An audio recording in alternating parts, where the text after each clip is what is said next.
شماره 1. چاری چیتاناک. اطلاعات زیادی از روابط عاشقانه این بازیگر در دسترس نیست. اما بعد از همبازی شدن چاری چیتاناک و هازال تورسان در این سریال، مدتی شایعه رابطه داشتن این زوج سر زبون افتاد. اما آخرش مشخص نشد که عمر این رابطه خیلی کوتاه بود که دیگه چیزی ازش شنیده نشد یا این خبر کلاً از بیخ و بن دروغ بود. شماره 2. زین و گوننج. این بازیگر تا به حال 2 بار ازدواج کرده.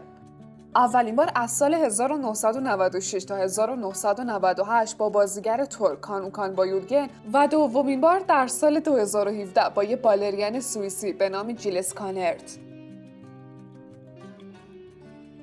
شماره 3. کرم آتابی‌اولو. این بازیگر با تجربه و قدیمی تا حالا 2 بار ازدواج کرده. کرم آتابی‌اولو از ازدواج اولش یه دختر به اسم دعا داره. اون اواخر سال 2011 تصمیم به ازدواج رو دوباره گرفت و با یه بازیگر ترک به اسم آلمیرا اولوئر زندگی مشترکش رو شروع کرد. این زوج در فوریه سال 2014 صاحب یه پسر به اسم آلتان شدن. شماره 4. جمره گوملی.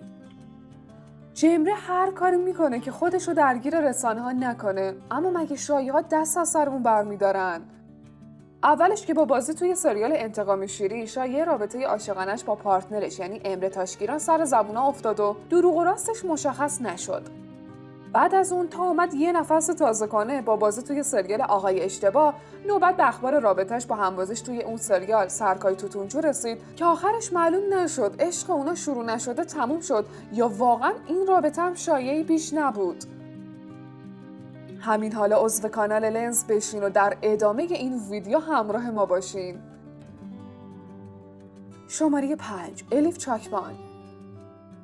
الیف در سال 2014 با شخص به نام توران سلچوک اوزتورک ازدواج کرد. اما متاسفانه همسر اون 1 سال بعد در اثر بیماری قلبی مادرزادی که داشت در سن 29 سالگی درگذشت. الیف بعد از مرگ همسر اولش برای دومین بار در سال 2018 با اردمائوس ازدواج کرد. شماره 6. هازال تورسان. هازال تا حالا ازدواج نکرد و رابطه‌های اون همیشه در حد شایعه بودن. مثل رابطش با پارتنرش در همین سریال یعنی چاری چیتاناک که اصلا معلوم نشد رابطه‌ای وجود داشت یا نه. و بعد از اونم ارتباطش با جان نرگیس.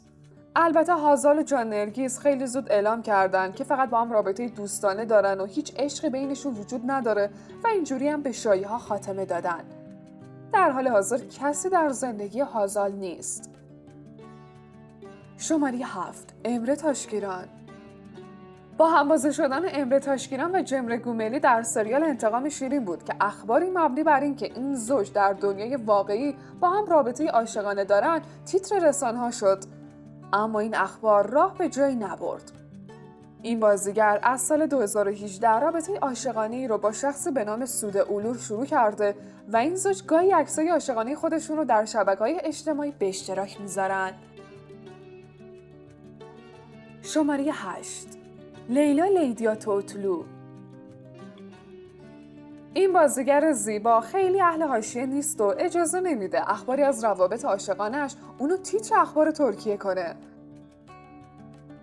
اون از سال 2017 با بازیگری به نام جیهون ارگین رابطه عاشقانه‌ای رو شروع کرده و سعی میکنه اونو به دور از رسانه‌ها نگه داره. شماره 9. فورکان آندیچ. فورکان استاد روابط کوتاه مدت و نافرجامه. اونم با چه کسایی؟ یعنی تاریخ انقضای عشق و عاشقی اون نهایتاً 1 ساله، نه بیشتر. اما اولین رابطه فورکان در سال 2015 اتفاق افتاد. اون با بازی در سریال عروسای فراری به دنیز وایسال علاقه‌مند شد و به مدت 1 سال با هم در ارتباط بودن. بعد از اون در سال 2017 با دیلان چیچک دنیز وارد رابطه عاشقانه و رمانتیکی شد. اما در کمال تعجب این رابطه هم خیلی زود خاتمه پیدا کرد. فورکان در سال 2018 چند باری با ازگه اوزوچار دیده شد. رابطه دوستانه اونا کم کم رنگ و بوی عشق گرفت، اما چه عشقی که اونم هنوز شروع نشده تموم شد. علاوه بر همه اینا، با همبازی شدن فورکان و آیبوک پوسا در سریال همه‌جاتو، بارها شایعاتی از وجود رابطه عاشقانه بین این دو بازیگر به گوش رسیده که البته هر بار از طرف خودشون تکذیب شده و به گفته خودشون اونا فقط دوستای صمیمی همدیگن، نه بیشتر. اما همین شایعات کافی بود تا دیلان چیشک دنیز به خاطر عشق سابقش فورکان آندیچ دور دوست صمیمی خودش آیبوک پوسات رو خط بکشه.